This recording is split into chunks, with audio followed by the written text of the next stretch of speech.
everybody. Are you there, everyone? I'm here. We are. The tech issues are nonstop. We can what a mess. But I think we got this. Yeah. Yeah. CCB already changed your name. I saw that for you, so you're Yeah. good to go. We've already got you changed. It's All bizarre right. because we do like 6 sessions a week flawlessly. Oh, it's beyond And frustrating. I have no idea what's been what going on. This is just we're not absolutely really sure wild. what this is about. We apologize, guys. This is not indicative of what you usually see. I don't know what is happening, but anyway, well, we're here and we've got it. Actually, we're starting on time, so it's good to be with all of you. I'm gonna go ahead and share my screen here now. We've got all the questions now posted for you guys to be able to see while we talk. Mark, while I get that up here, do you just want to? I know some of these people may not have been here yesterday. You just want to give a real quick intro about who we are, what we're doing today. Yeah. So I'm Mark Kastleman, and I'm here with Steve Moore. We are therapists that specialize in the field of recovery from pornography and sex addiction, as well as healing from betrayal trauma, and helping couples to mend their relationships. We've both been doing that over 20 years each now. So we've been at this a long time. But I think the thing that really probably puts us in a place where we consider that we can relate to so many of you. We ourselves are sex and porn addicts in long-term successful recovery. We both fell into that really deep and crazy addiction. Actually, both of us pretty young, right around the age of 13 or so, and carried that way into our adult lives and into our marriages. And so we know what that roller coaster ride feels like. And we also, of course, know what we put our wives through, our partners, and all of the issues that they've had to deal with through that whole journey. So we come from this from the clinical side as well as the recovery and healing side. And we're super passionate about working with partners. If you come and participate, if you've heard our PBSE podcast or come and participate with us in our Dare to Connect program, you know that we're very passionate about helping partners because we've seen the great trials and difficulties for our own wives and their healing, which has been remarkable to watch. And we are so grateful we've been able to play a role in that. And then just having worked with partners over all these, a couple of decades. So we're excited to be with all of you. And we applaud you for even being here at all. Yes. We're just going to, right? The fact that you're even showing up to look at this at all and something that you didn't cause, you certainly didn't plan for, you can't fix him, and all of these things that are very much out of your control. The fact that you're agreeing to come and try to do something for your own lives and for your relationships is pretty remarkable, frankly. So thank you for being here.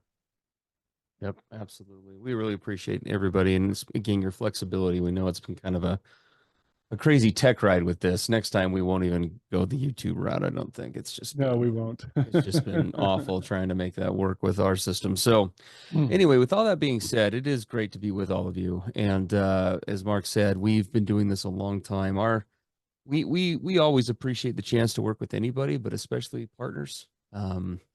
We always think both fondly of, and I guess you could say in a healthy way, regretfully about ours. And our background, we've been sober and in recovery a long time, but it doesn't seem like it's ever long enough where you forget or don't recall all the craziness we engaged in. And hopefully one of the things you can take from us today is not just the clinical perspective that we bring, but that perspective as two guys who kind of have done it all the wrong ways first before figuring out the right ways. Yeah, we've often reflected on that, haven't we, Steve? It's like if there was all the possible ways to not do it correctly, I think we explored every one of them. Yeah, I'd say that's probably about accurate. Yeah, we can relate heavily to your partners, and hopefully we can explain maybe some of the seemingly unexplainable things that you see with your addict partners for those who are partners, and we can really connect with the addicts here who are here as well. So feel free to post up questions in the chat as well. We've got least 3 or 4 more from that were left over from previous submissions that we didn't get to yesterday, but we may be able to take some straight from the chat today as well. Yeah, So with that being said, Mark, you can see my screen, correct? I can. I Okay. can. So this Yeah. question was a bit lengthy, but I felt it was important to put all the context in here because it really was one of those that was very difficult to shorten. It says, "Hi, Mark and Steve. My husband and I have been mending our marriage for a few years now since our last D-Day. Throughout our relationship, my husband has lied about anything he felt may create a conflict between us and has been caught using pornography many times. There's been many broken promises over the years. I was able to work on myself and get back to a place of trust with my husband and felt for about 8 years that our relationship was better. 3 years ago, I found out the 8 years were in fact not better. My husband never changed. He lied about everything.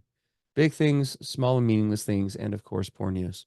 So before I read the rest of this definitely would hail to what many of you partners have learned about in your journey. Definitely what we would call a complex trauma situation, right? We have a long pattern and demonstrated history here of repeated traumatization, deception, just in this relationship, let alone potentially past others. So pretty complicated right out the gate. A lot of past issues to overcome. To this day, he still denies having an addiction. He says he was in control. He just thought I was overreacting about everything.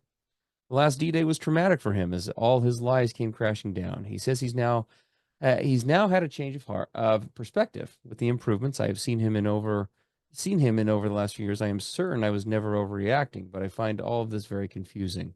He says he doesn't struggle with not using porn. He says he doesn't get triggered, that he's happier than he's ever been, and he's been making efforts to be transparent in all areas. This struggle as the lying has as is the lying been. He's a good man and he's the kindest person I know. So my question is, how could he betray my trust in this way for so long over something he could apparently stop at any time? Does this make sense? Is he in Hmm. denial? I struggle so much with accepting that maybe he is not an addict. I don't mean I wish he was. I wouldn't wish that on anyone. However, it may seem that people closest to me go in and out of recovery. I've seen the struggles, broken promises, and the powerlessness. But my marriage, but in my marriage, I am so beat down and struggle so much with thinking that my husband did all of these things because he simply thought he was right in his actions, and I was wrong for feeling the way that I did about his behavior. Any insight Mm. is greatly appreciated. So there's a lot there, Yeah. And as we a lot read there. this, I will tell you from a personal standpoint, as one who, suffered from many decades of addiction, I can really relate to what this partner is describing because in some ways she's describing me. And I'll tell you what Mhm. I mean. One of the things, and from the time I was really small, one of the things that was very, very important to me was that I pleased others that were around me, that others thought well of me. I wanted to portray as good an outward impression for others to see as possible.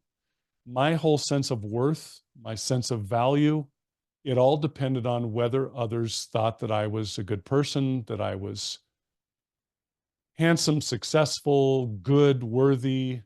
I grew up in a pretty rigid religious environment, so it was very important that they thought I was really religious. It was all about putting on the outward appearance so that others would affirm me and think that I was a good person or a good man. And I pretty much structured my whole life around that. So now take all that, how important that outward appearance is, and now comes the revelations about my addiction, which I went to great lengths to hide. I was one of the greatest stealth addicts you'll ever find. Why? Because if anyone found out, my reputation would be shot, my life would be over. I was convinced of that. So I hid it at all costs. But when it started to come out, I will tell you, I went to great lengths to still try to put the strategy in to throw people off the track, to say that it wasn't really an issue. All sorts of confusing messages came from me that didn't make sense, that were contradictory. Quite frankly, my wife was confused. Uh, People in my family who learned about the addiction, friends, they were utterly just boggled by the stuff that was coming out of my mouth. And that's Okay. what I see in the description here, that this guy is so desperate to be seen as good, to be seen as an upstanding person. He's trying to do all sorts of rationalizing and justifying and minimizing and covering. And it's just one big mess, because the thing I see here that he's not come to grips with yet is absolute complete transparency, absolute honesty at all costs. And here's the scariest thing for many of the addicts that I've worked with: coming to the place where he's willing to be seen in the bright spotlight for all he is, the good, the bad, the ugly, hiding nothing, and coming out into the light for everyone to see. I don't think he's there. So I could relate to that a lot. Well, and you know, I mean, we're looking at this. I mean, and this is very much a journey for both him as well as for her. And it's an incredibly difficult situation, because we're dealing with the ultimate version of, you know, the boy who cried wolf, but like on the deepest, most significant and traumatic of levels. Yes. You know, so many times he has feigned I'm better. Maybe he's even thought he has been, but hasn't really made the true changes needed. So there's that whole issue going on. And one of the partner's questions here, and definitely want to answer this, is, well, does he have an addiction? Right? I don't know. Is he an addict? Is he not an addict? And I guess everybody would have different thoughts on that. For me, when this question comes up in our Dare to Connect program, when this comes up in my clinic, you know, what is addiction? If you look at like the Diagnostic Statistical Manual, it's, here are 10 symptoms that categorize addiction. If you hit 7 out of the 10, that means you're now quote unquote an addict, right? Versus not. And what that means to me is that, you know, there's the clinical, does he meet this textbook definition? But then there's the other side, which is, I mean, we can call it addiction. We could call it semi-addiction. We could reduce it to compulsion. I told one client one time, we could call it attending clown college. You can use any vernacular you want. Right. But regardless of whether he's an addict, quote unquote, or not, what we have is a pattern, a significant pattern of behaviors, both revolving around sexual infidelity, as well as the character defects that accompany an addiction. And no matter what we call them, a partner has every right to expect what they need in a relationship from their partner, which includes fidelity, which includes honesty, which includes transparency, and a desire to be pursued and be chosen and be wanted, and all the things that make up an important relationship. And sometimes, I mean, I've been this guy. I've been the guy who will, it's so easy to spin a relationship, or where you like get your partner caught in the semantics or whatever. To any partners listening, we would strongly encourage you, don't get caught in that game. Don't get caught in that little eddy current of, are we going to play? Are you an addict today or not? I would simply move towards, you can call it whatever you would like. I'm not here to try to debate it with you, but what I can tell you is these 12 behaviors that have accompanied whatever this is do not work. There you go. They most closely match an addiction, and how you're trying to do this on your own. And this is me like talking to myself from you can call whatever you want, but what you're doing on your own clearly isn't working. Right. And so outside help is needed if I'm to continue on in this relationship. There you go.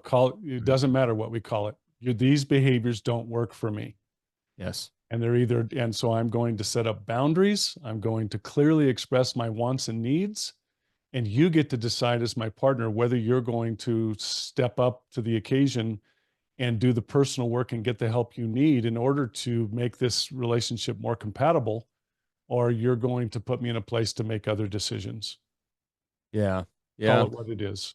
Well, and CCB 1995 says something great here. The white knuckling and the thinking I'm doing better, I'm trying, that's just not enough. Sobriety isn't recovery. It's true. It's absolutely true, right? Yeah. I mean, in fact, for many of you ladies, we do talk about this in Dare to Connect often. And Mark and I have seen this for years in our clinics. In most cases, the acting out behaviors themselves are not the thing that does the marriage in. And that may sound weird to some, but for some, you're going to totally resonate with that. Most of us would think, well, it's the infidelity or it's the whatever. And it's true. That damages the relationship in all sorts of ways. And sometimes that is the thing. But I can tell you that for Mark and I's partners, because we've had lengthy discussions about this, the acting out was bad. It was all those character defects and everything else that came with it that was going to end the marriage. Constantly lying, never showing our true selves, stonewalling everything, defensive about everything, shame-based in all of our thinking, unable to handle criticism, unable to cultivate internal self-worth, right? I mean, we could just go through that whole, those were the things And that we're going to end it. I'm gonna add another one into that mix that was very painful and hurtful for my wife. The fact that I, quote, went it alone all of those years that I was suffering with addiction, mental illness, and all the things. And I wasn't honest and transparent with her to let her see all of me, which she interpreted as, you didn't trust me enough that I would be able to handle all of these difficulties that you were going through. So you kept me out of the loop. What does that say about what you think of me as an intelligent, wise, capable human being? That was very hurtful for her. Yes, absolutely. Yeah. Okay, so now, well, now we got a couple great statements. I'll just tell you guys right now. So for those who, Rebecca and anyone else, if you comment in the chat, please do throw comments or questions down there. We'd love to hear from you. And if you guys want to dialogue, we do that. That's how Dare to Connect looks, is we've got a constant dialogue going on in the chat between people. But make sure that you switch to everyone when you do communicate versus host and panelists. I think it defaults to host and panelists, and then nobody else sees what you're saying. Yeah. But Rebecca says a couple of things. I've lived this life for 20 years. It sounds exactly like my thoughts, minus the addiction. Very difficult to keep hidden. My husband struggles with the transparency and complete honesty. And then she says, I think he's lied to himself even longer. How can you be completely honest and transparent with your spouse when you don't know how to be that with yourself? It's a great question. That is a great question. Really great question. Well, there's lots of thoughts about that. The one, we are big believers around here. This may sound brutal, but we don't use the term can't very often here. And that's because we can speak with the authority of addicts in long-term recovery. We know what it's like to feel like we can't do a lot of things.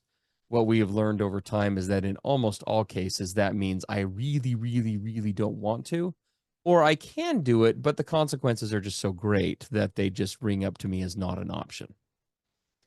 And so that means a couple of things. The first one is that now for some, to be fair, that, a lot of these behaviors do become automatic, like Mark indicated, some of these survival mechanisms and things, and both of us can connect with this idea that lying itself almost becomes automatic. It was, but but it doesn't mean that it isn't a skill that can't be practiced. In fact, Mark, you've got a great example about how you have worked on this piece of it over the years. You want to share that? Because you always talk about this really well. Maybe this can help some of the partners listening as to why does my husband or partner lie? Why can't he just be honest and transparent? I'll tell you what that was for me. I learned as a kid, I had a pretty traumatic, abusive childhood. And I learned, you hear the term, honesty is always the best policy. I learned as a kid that was not true. Yeah. And when I would tell the truth or try to be transparent or honest with the dysfunctional adults around me, I would pay a heavy price. So I learned that in order to stay safe, you lie. Lying is staying safe. And it doesn't mean that was accurate or necessarily true, but for me as a kid, that just simply is what made sense in order for me to not be abused, in so many ways. So I learned to lie to stay safe. I learned to lie to keep my outward appearance one that would please others and that they would think well of me. That was so crucial to my sense of worth. And I carried that absolute autopilot habit into my adult life. And I was a habitual liar. I mean, and here's the part that was really frustrating for those around me. It wasn't just the big things that I would lie about. I would lie about all sorts of little meaningless stuff, just little stupid stuff. And they go, why do you lie about just the dumbest things? And it was because it was just automatic in me. So when Steve talks about, so I could have said, hey, I can't do anything about this. This is how it is. It's what I've been since I was a kid. But I decided, as part of my recovery and healthy living work, and with the help of some mentors and a support system, to work on this habitual lying deal. So here's what I did. When I would be, for example, on a phone call with somebody, and I would embellish or withhold truth or not quite tell the whole truth, and I would get off of that phone call, and I would realize that I had done that again, I would pick up the phone and call them back and say, hey, I'm really working on being a completely and totally honest, transparent person in my life. And that conversation we just had a few minutes ago, here's the thing that I wasn't completely accurate or truthful about. Here's what it is. I just needed to set that right. Now, I will tell you, when I first started doing that, it scared the living daylights out of me. I was battling the survival part of my brain that said, you can't do that. You can't. If you show people that, if you admit you lied, your life is over.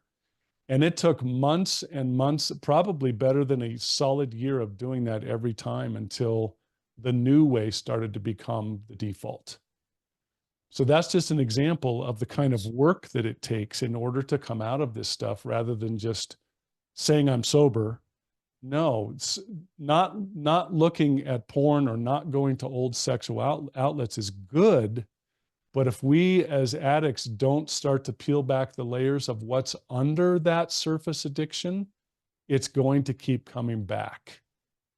And so honesty for me was one of the underlying deeper issues I needed to work on. And not just the honesty, but why was lying a thing for me? Why was putting on a facade and appearing a certain way to others such a deep issue? How was it connected to my worth and my identity?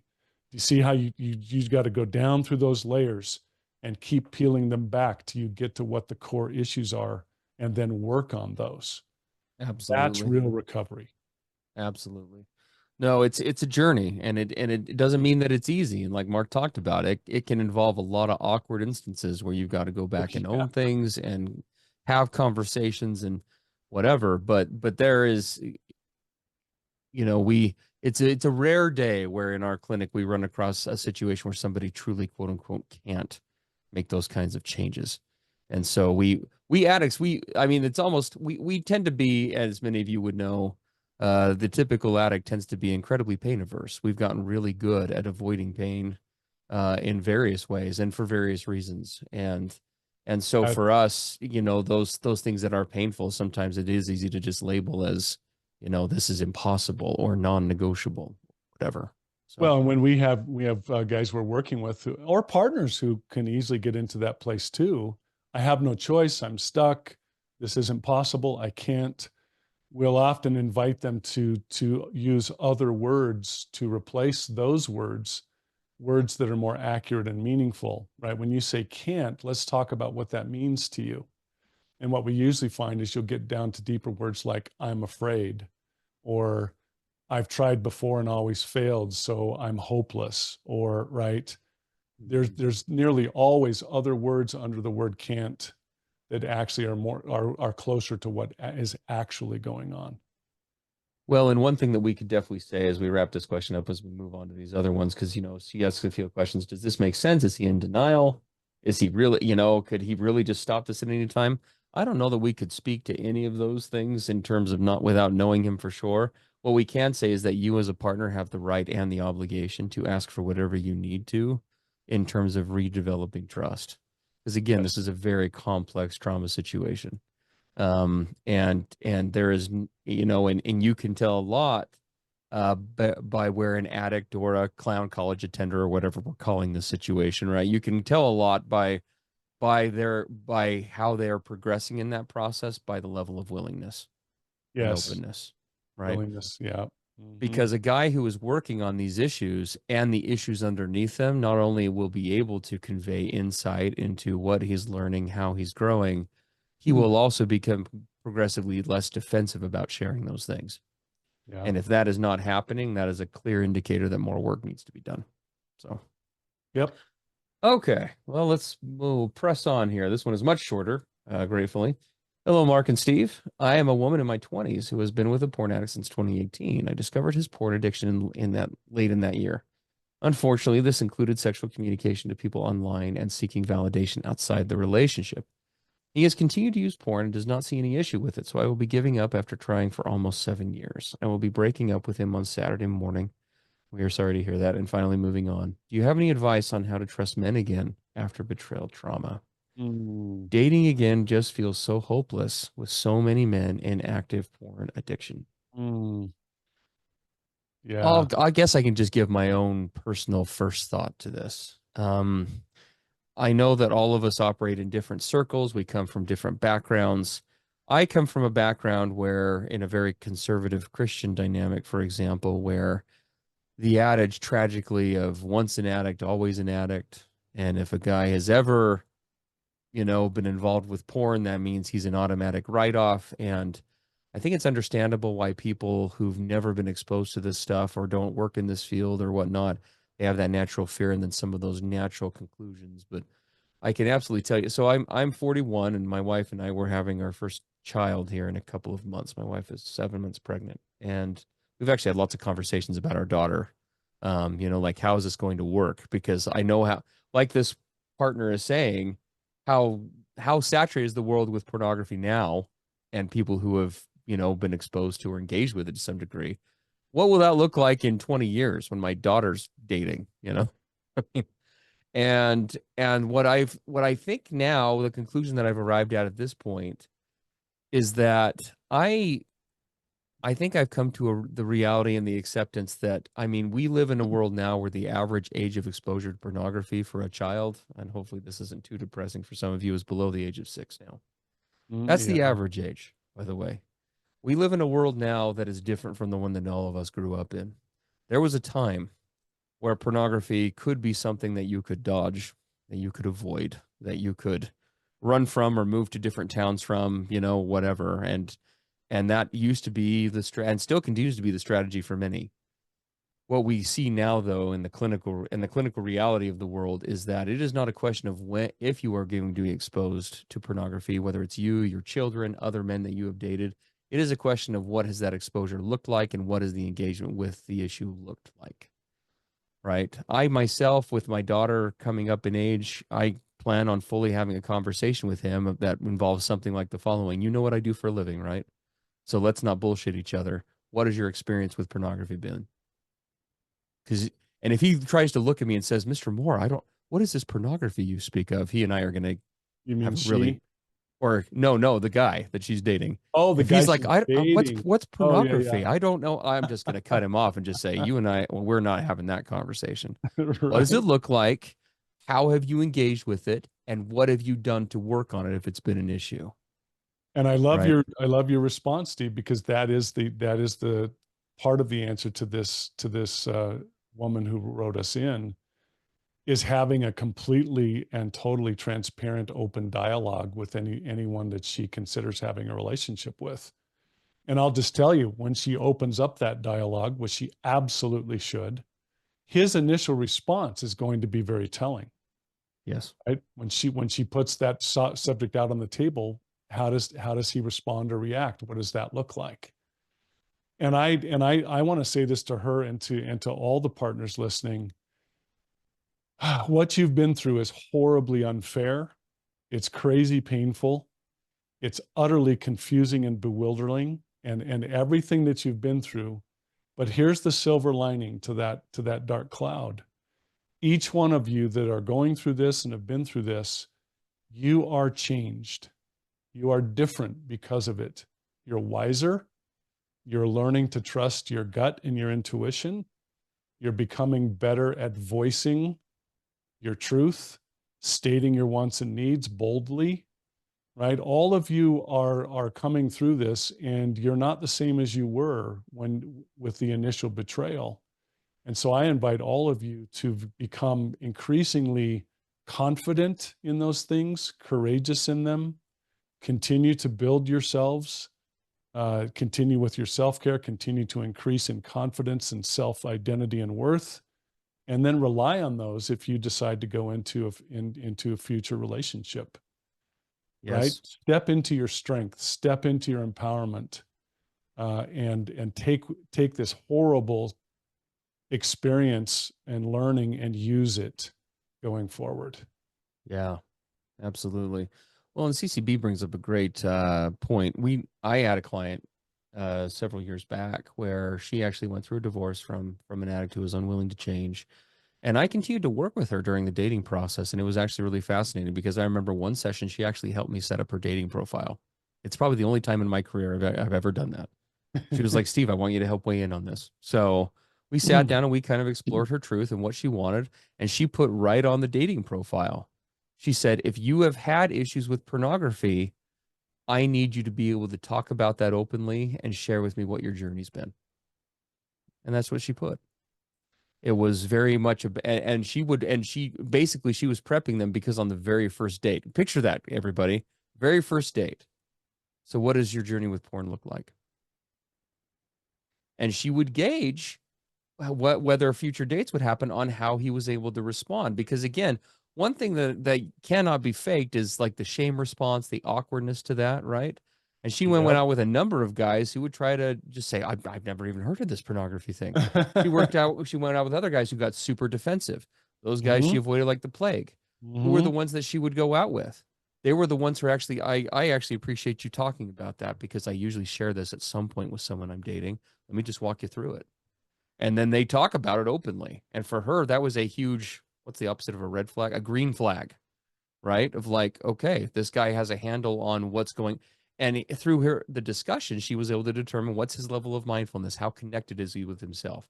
Because the reality is, guys, is that is not only those skill sets and the others that we talk about in Dare to Connect and on the podcast all the time.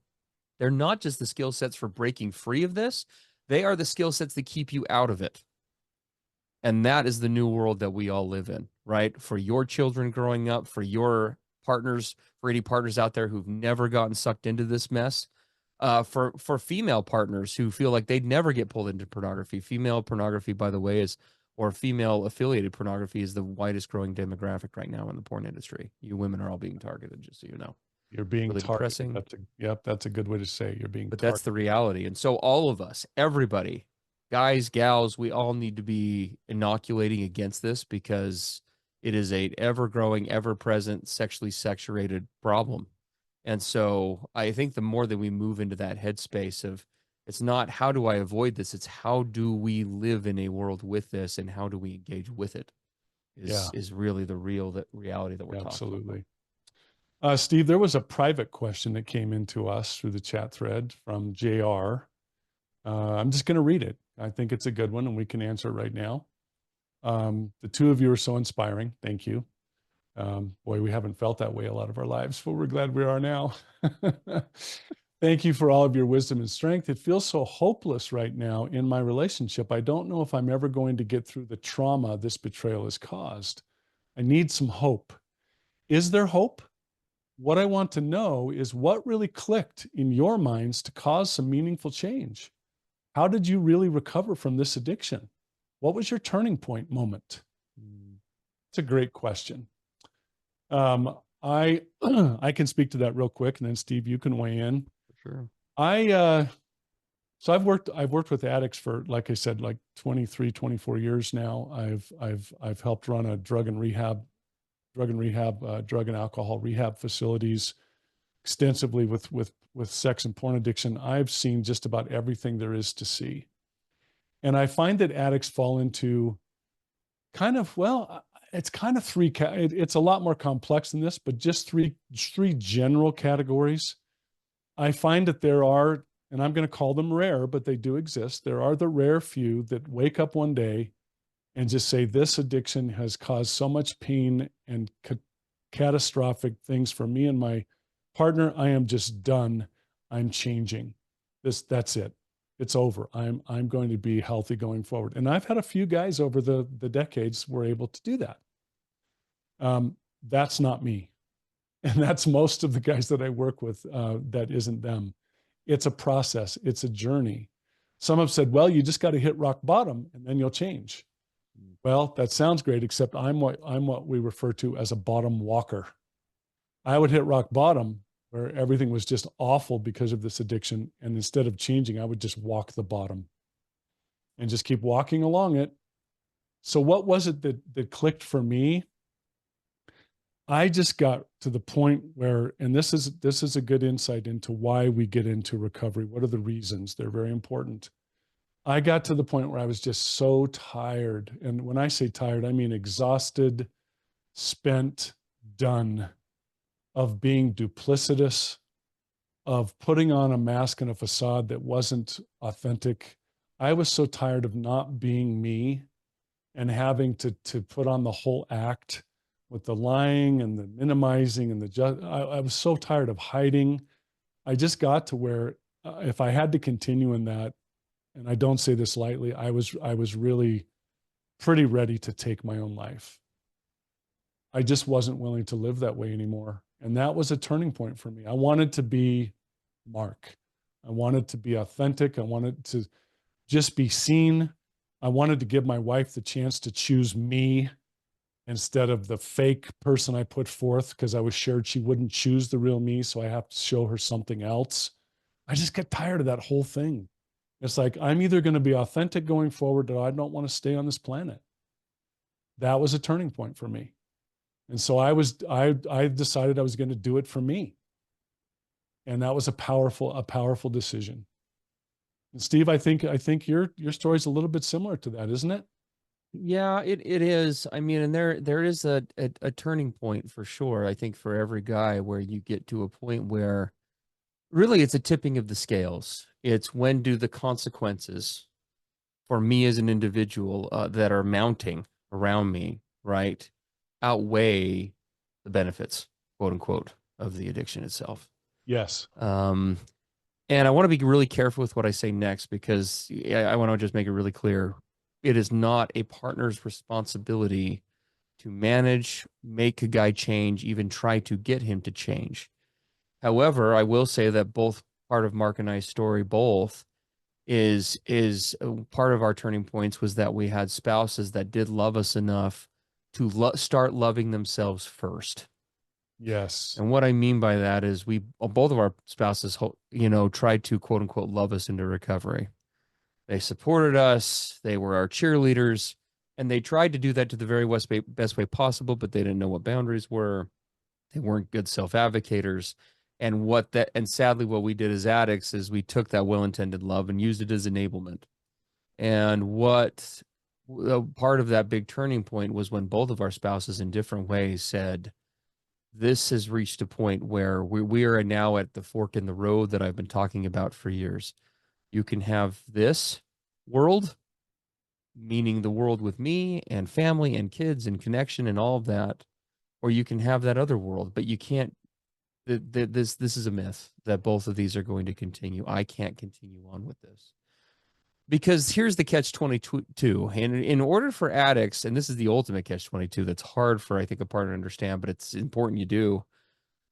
We addicts, we are caught in this desperate cycle of deep down. By the time we see the need to change, most of us have suffered so much from shame, self-loathing, secrecy, dependence on the addiction. There's so many things going on that we do recognize on a deep level that change needs to happen. But because we have failed so many times in the attempt, and because our self-worth is so low, we reach a point where our reality is telling us that it is truly impossible, A, or B, that we're not worth it. Yeah. And as we talk about in Dare to Connect, oftentimes for the guys who start to change because of what we call the externals, meaning for their partner, for their wife, for their kids, for their whatever, mazel tov. That is wonderful, and that is amazing, and that is awesome. So long as over time they make the change fairly quickly, or begin making the change to being able to see why and learn the tools to be able to do it for themselves, because that is where sustainable recovery happens in the long term. Yeah, that's right. Well, and so it was asked, what was the turning point for me? I just shared some of that, but let me tell you the other turning point. The other turning point was when my wife started to step into her power, started to take back her side of the street, learned about healthy boundaries and holding them with outcomes and results if those boundaries were violated. And she just started to stand her ground. She's she's like all of you, she's very natural a nurturer. She's very natural a person who is kind. She likes to come to the rescue of those who are struggling. And I abused that in her, very much so. And finally, when she was completely exhausted, spent, and just done, she looked at me one night, and I remember we're sitting in our car late one night, and she looked at me, and we had 5 sons at the time. She said, we are raising 5 sons, 5 boys, And she looked at me and she said, I can no longer raise 6 boys. I need you to decide if you're going to step up and be a man and help me with all of this. And if you can't, then I will have to make other decisions. And I talk about that being a massive turning point for me because I felt like I'd been hit by a truck. She had never talked to me that way, ever. And I could see that she was serious. And it wasn't in a hateful way or an angry way. She didn't scream or yell. She just stated it very authentically and very certainly. And I had that was a fork in the road. I had a choice to make. That was also part of what started the process. Yeah. Yeah. No, it's absolutely true.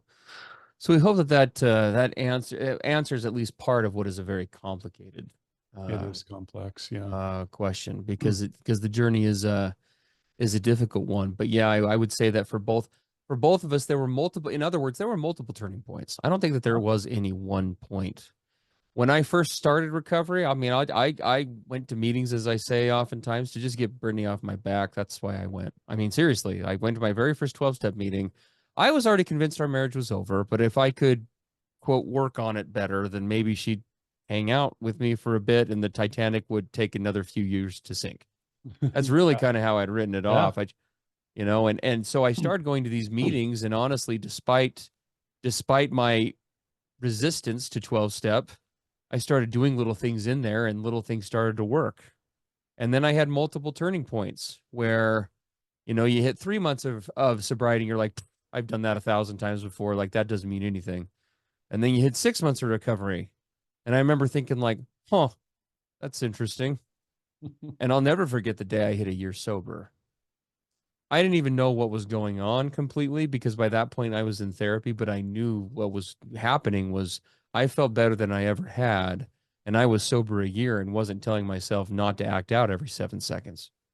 And so there was this progressive shifting towards maybe Steve is worth it. Maybe Steve can do it. And once that started to then it started to become self-fulfilling, right? And it started to be self-sustaining. And you start more victories led to more input and investment, right? It's kind of how it went. So, yeah.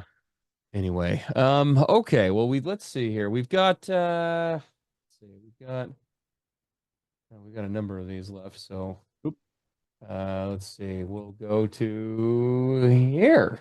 We do this one. Hello, my husband has been a porn sex addict for almost 20 years. We've been married 4, and our first D-Day, disclosure day, was a month after our wedding. Oh, yeah, that breaks your heart, doesn't it? A month after our wedding. The betrayals in our marriage consisted of porn, sexting, paying for escorts, sexual content online, emotional, physical affairs. We are almost a year into him having a more serious take into recovery. Yet every day is still so hard for me. I'm still in the mindset that my feelings are a higher priority over his because of the pain he has caused me. Am I wrong for thinking this way? Or where should I draw the line to take his feelings into consideration without overstepping boundaries? Some examples would be that I don't feel comfortable with him going to the gym alone, but he feels that I'm too controlling and working out is part of his recovery. I also do not like that he goes to his dad for every issue that we have. I don't think it's healthy to bring our parents into our marriage problems, especially since his dad is very misogynistic. But he says he has the right to be able to talk to his dad about his feelings. Am I being too controlling? And if so, how can I work on being less controlling and creating better boundaries for recovering our relationship? This is a great question. That is a great submission.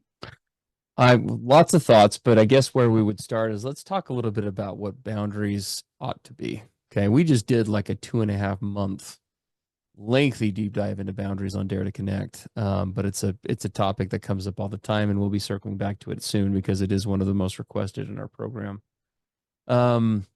The way the boundaries are taught in many circles, sadly by even many clinicians, I think boundaries are one of those topics that are often discussed but rarely understood.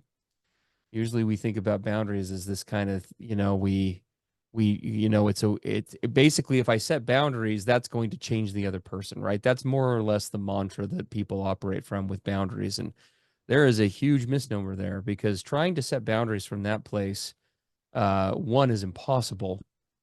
Two, it won't really result in sustainable change. It's impossible because you cannot ever control the free will of another person. So good luck with that. It doesn't matter whether your partner is 2 or 200. Nobody responds well to being controlled. But the second reason is because if you are the one trying to run that show, it will never lead to a dynamic where the two of you are connecting in an egalitarian way. Boundaries that are healthily set are what we call in Dare to Connect an invitation, right? Yeah, always an invitation. They're a reflection of our authentic self. In other words, they're the way I project my authenticity out into the world. So those things that I am today, those things that I am striving to become, those needs, wants, hopes, dreams, boundaries should be the physical embodiment of preserving my own authenticity, not changing the world around me to match it. So what that means is that whether it's in a relationship, whether it's and we're condensing hours and hours into this little discussion, okay? But what that means as a starting point is that if I'm going to set healthy boundaries with my partner, one, I have the sovereign right and obligation to set boundaries for myself without the input of another person. One of the pitfalls in partnerships is we will get into these dynamics of, well, is it quote unquote fair to set this boundary or not? That discussion is fruitless because at the end of the day, I will never be able to determine for another person what they quote unquote need, right? All I can determine for myself is how can my authenticity match up with theirs in terms of compatibility of what they're asking for, right? Because every person has the right to ask for whatever they want in a relationship. Now that may sound really scary to some partners, but let's expand on that. As an addict has every right. I had an addict once who told me we'd worked together for some time, and one day he just blindsided me. He said, Steve, I think the boundary I need to have in my relationship is that I need to have an open marriage." And I was just like, "What?" We sat down, we talked about it, and I walked him through in a loving way the reasons why I thought this was a bad idea, the reasons why I thought it was going to be unhealthy for him in a lot of ways, and we talked about it. And at the end of the day, one thing that I said is, I told him, I said, at the end of the day, you do have the right to ask for these things. But I can tell you, your wife has the equal right and obligation to also tell you to go pound sand and I'm out. And so you need to understand that, right? That the ability to ask or want whatever we quote unquote need, because this was definitely not a need for this guy, but we have that right to do that. But that also comes with the full recognition that we have to honor the other partner's authenticity.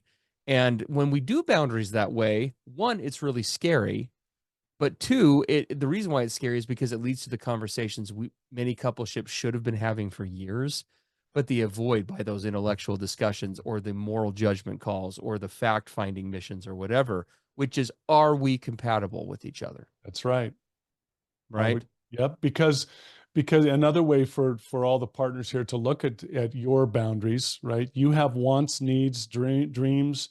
You have what's important to you, what matters to you, and you build boundaries. Think of it as a fence around that authentic self that you have. You build boundaries around that to keep it safe. And when those around you, especially including your partner, violates that boundary, so you no longer are able to pursue your wants, needs, and authenticity, you then have outcomes or results to what's going to happen when that is violated, right? These are boundaries. The way to look at boundaries for all of your partners is, we love the term, this is your love map. Yes. This is what you're presenting to your partner to say, if you want to know how to love me, if you want to know how to connect with me and be close to me and for us to collaborate and have something special, I'm going to share with you my love map, my boundaries, my needs. I think most husbands have been asking for since the beginning of time. They have. Tell me what you want. Tell me what you need, right? I don't know how to love you.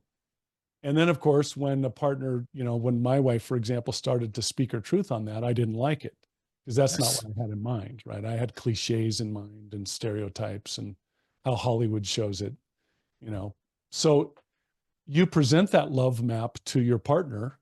He now gets to decide if he's going to pursue creating the environment and pursuing you to help to make that possible, or if he's not. In other words, are my wants and needs compatible with your wants and needs? Or are we just at opposite ends of the spectrum where this is not going to work? Absolutely. Right. But again, those are hard and scary conversations, are. but they are productive because they move us very quickly right towards where we really need to be going, which is this going to work or not? Are are are our needs not just compatible, but is he able and or willing to meet what I need to be happy, right? Because the only way marriages are long-term sustainable is if both of those authentic selves meet up in a critical mass way, right? And so to kind of that's kind of a long roundabout way of answering this. One, personal thought on what you're asking for from Steve's standpoint, nothing that you're asking for sounds unreasonable, especially given the dynamics. Two, you can tell a lot about where he's at in recovery by his level of willingness to at least dialogue with those things with you about, as opposed to just being defensive. And three, those who know me know that I have a crazy background with bad boundaries with my in-laws. Yeah, your parents should not be involved in your marriage for sure. No, I agree with all of the above. And so how can you work on being less controlling? It's exactly what we've been talking about. Babe, you get the phrase we use in Dare to Connect all the time is you get to do you. Okay? You get to do you. You need to do you. But I also get to and need to do me. Right? That's how this works. So look, so what that involves is really it's kind of a groundbreaking transformation for most of our clients because they go from having these lengthy arguments about who's right or who's wrong, and we take the moral discussion out of it, and it simply just becomes we're not even this isn't even a right or wrong question. It's a compatibility question, right? Here's what I need. Are those things that you're willing to do or not? Well, but you can't. Yeah, I can. I can ask those things. Are you willing to do them or not? Well, but that's not fair. It's not about being fair or not. This is what I need. Well, but right? Do you see how that just shuts down the whole argument? And then he has a choice to make. Is that something he's willing to do? Well, let me say something with regard to any addicts are here or partners that want to share this with their addict partners. I have to become very increasingly progressively mindful, progressively willing as an addict, because I can tell you sitting here right now, Steve, if I had sat down to declare my wants and needs to my wife as a full-blown addict, what I would have been asking of her would have been absolutely outrageous. Absolutely, because what's the piece that's missing? The authenticity piece. No, right. Being an addict wasn't authentic to me. That was part of what got me into recovery. Was I'm sick and tired of not being myself. Correct. Exactly. So, if we're going to talk about expressing your wants and needs, you want to make sure that you're doing your personal work to become as healthy and clear-minded about what you want and what you need. Is that coming from a healthy place or a dependency place or an angry place or an addict place? That's not going to be authentic. So can we do our personal work to come to the place where I can say, I'm really coming to the place where I do know my true authentic self, and I'm getting more and more healthy, and here are the wants and needs I'm discovering in that process. And now I'm going to share that with my partner, and hopefully he or she is doing the same process on their side of the street, so that when we do come together to collaborate and see if we're compatible, we're both coming from as healthy a space as we can. Yeah. Hope that makes sense. Absolutely. Okay. Well, that was a little longer than we planned on. Like I said, it's complicated, but hopefully that gives you a good foray into kind of what we do in Dare to Connect. Hello, Mark and Steve. I'm a woman in my 20s and have been with a porn. Oh, we did this one already. We did that one there. I feel like this is too out of control. Okay, so this one, before I read this, I will tell you I edited this submission because the beginning part was very well done, but it did include some details that were probably going to be a little too triggering for everybody here.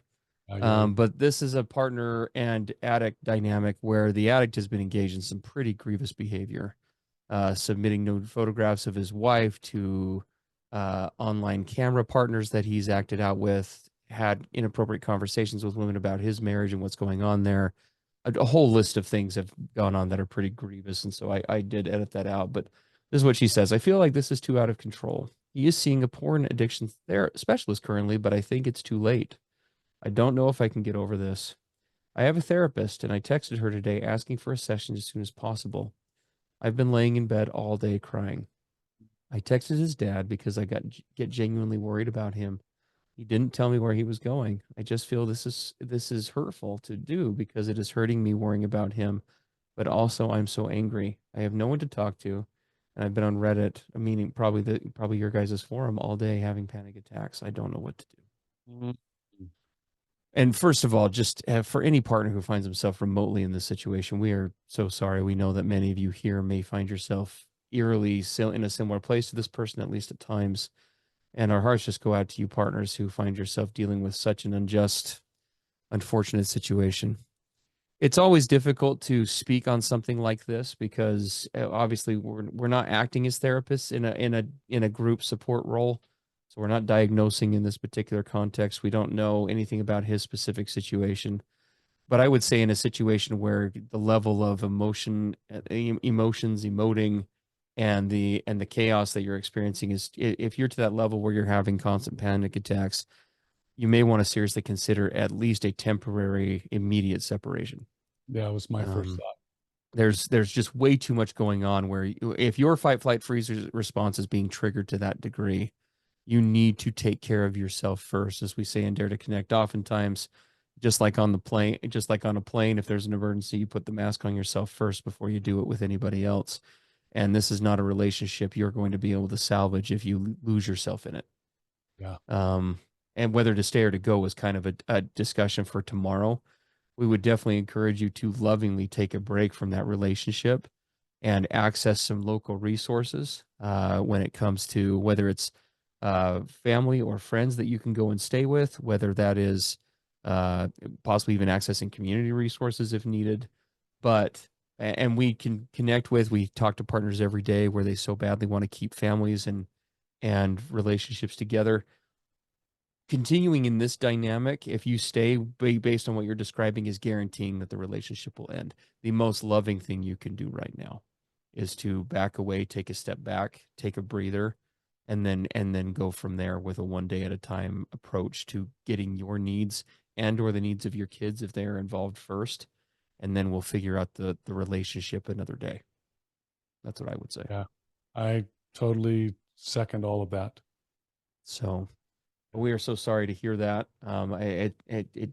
These decisions that we addicts make so often, and it's important that everyone hear this because we connect tremendously with the addicts that we work with. We are not a slam addicts program by any means. We can connect with addicts in the struggle that they experience better than most. And we know that in 99.9% of cases, the things that addicts do does not come from a nefarious place. It doesn't come from a place of wanting to traumatize your partner, wanting to damage your marriage, wanting to hurt your relationship. But intention does not mitigate trauma. That's right. And both can be present. I can be unintentional in what I'm doing, but that doesn't mitigate what is happening. And so it is important that a partner take care of themselves first, and then we can again deal with the other things once we're in a place with the supports and a clear head to do so. Yeah.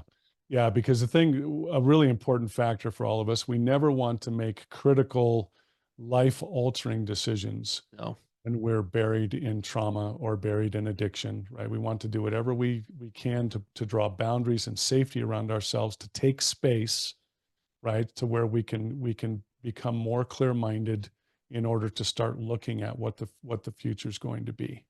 And the person who wrote in, she's clearly completely hunkered down, understandably. And so that taking space is so important. Absolutely. There's another private question that came in. Oh, perfect. It says, how do you balance the idea of staying humble, for example, only promising sobriety for today? How do you balance that with the gained confidence that comes with longer term sobriety and recovery that you mentioned before, that we mentioned before? That's a really cool question. That's a great question. We don't often have that come up, but it's a very important one. And for those of you who may not be aware of what's being referenced there, one of the things that we talk about in not just in 12 step, but in healthy recovery as a whole, the only thing that I can really say that I guarantee that I have any power over in my recovery is my sobriety today. Yes. I'm even gonna, I'm gonna even narrow that down further. The way I need to look, the way I choose to look at it in my own recovery, the only thing I can guarantee is, am I going to be sober in this moment, right? In this probably I could say this next hour, right? I have found in my recovery, it literally has been over a lot of years, moment to moment, hour to hour is the only thing that I can guarantee. Now, why is that? Because the only thing I have any power over is what I'm choosing and doing in this moment. And when I string those moments together, they equal a day. And when I string those days together, they equal a week and a month and a year and a life. But all I have any power over is my sobriety right now, and what I'm going and I'm going to do everything with my recovery resources and tool belt to stay sober in this moment. Yeah. Now, that we call that humility in recovery, because Steve, what's when you and I hear this, it's three words that we literally shudder and I don't know if fear is the right word as therapists, but as soon as we have a guy come to us and he utters these three words, I got this. I got this, right? Yeah. I'm good to go. I'm cured. I'm healed. I can get back to normal life now. Boy, when a guy loses that humility of, I only got control over where I'm at right in this moment to keep working recovery. And when they go outside that, stuff falls apart quick. But how do you balance that humility of, I'm only can to tell you I'll be sober today, with long-term success? Because it's hard for a partner to hear, because understandably, what does a partner in their trauma want to know? Are you going to betray me again in our relationship? Can I feel secure and can I feel safe that you're going to be an honorable man going forward from this point into the infinite future? And when a guy answers that and says, all I can guarantee to you is I'll be sober today. How does a partner in trauma handle that? And how do you balance that with an expectation of progressive long-term success? Yeah. Yeah.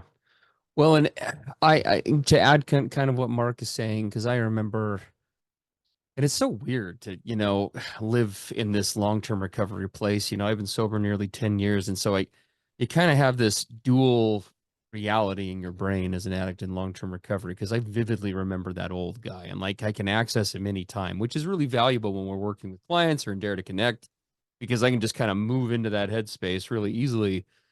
But then there's also the balance of this new guy. When I was in early to not recovery, right? In the earliest beginning stages, there was the ever-present idea of a relapse could happen today. Right. And it almost became obsessional. And that was the thought, but it was tied to tons of fear, dread, avoidance, obsession. Right. That's what it was tied to.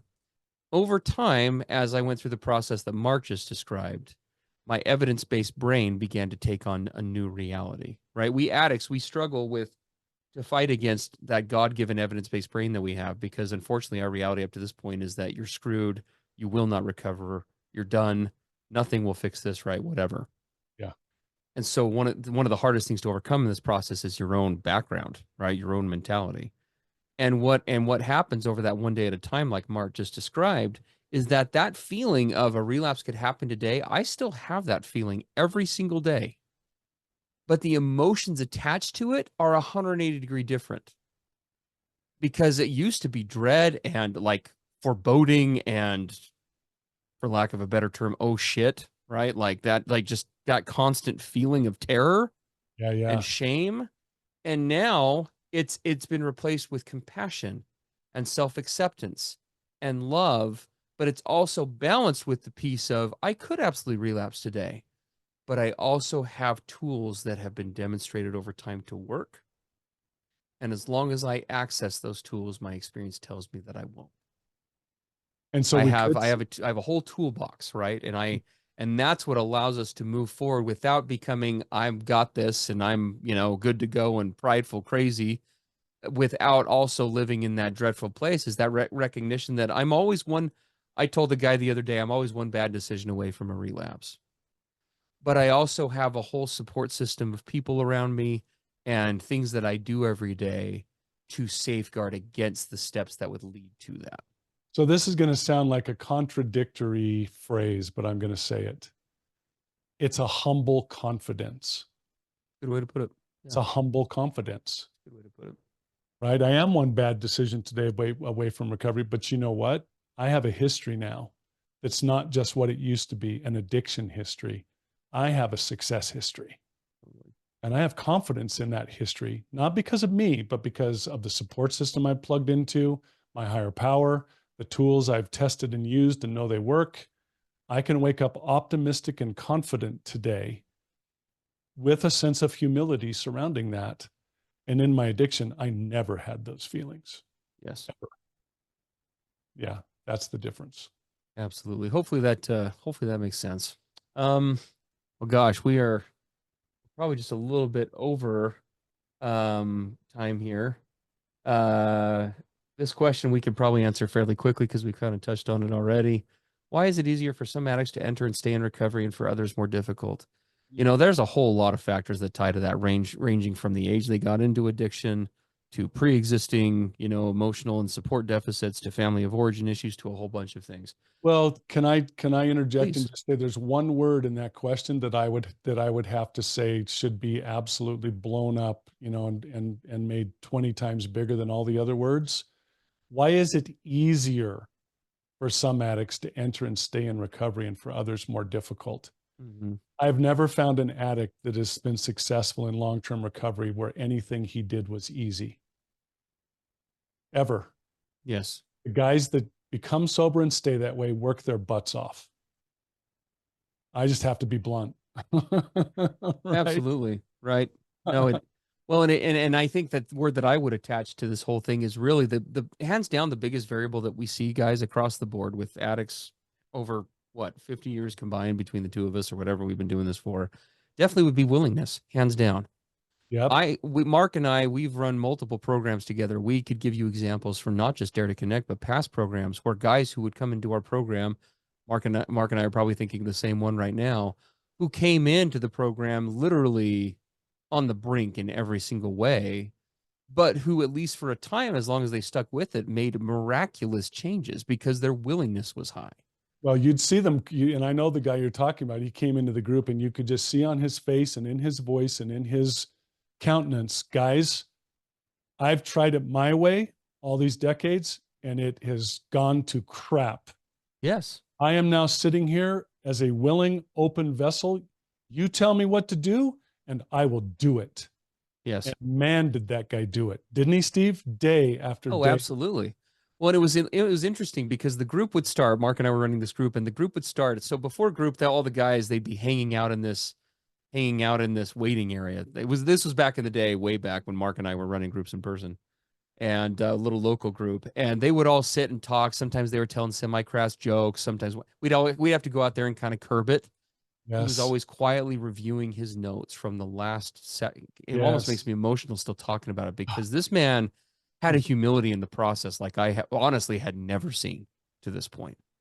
And you could have made all the excuses. He was like in his 70s. He's set in his ways, whatever. This guy, if you had told him to stand on his head and rub his tummy for recovery, I swear to you, at 75, he would have tried. He would have looked at us kind of with a weird look. He would have done it.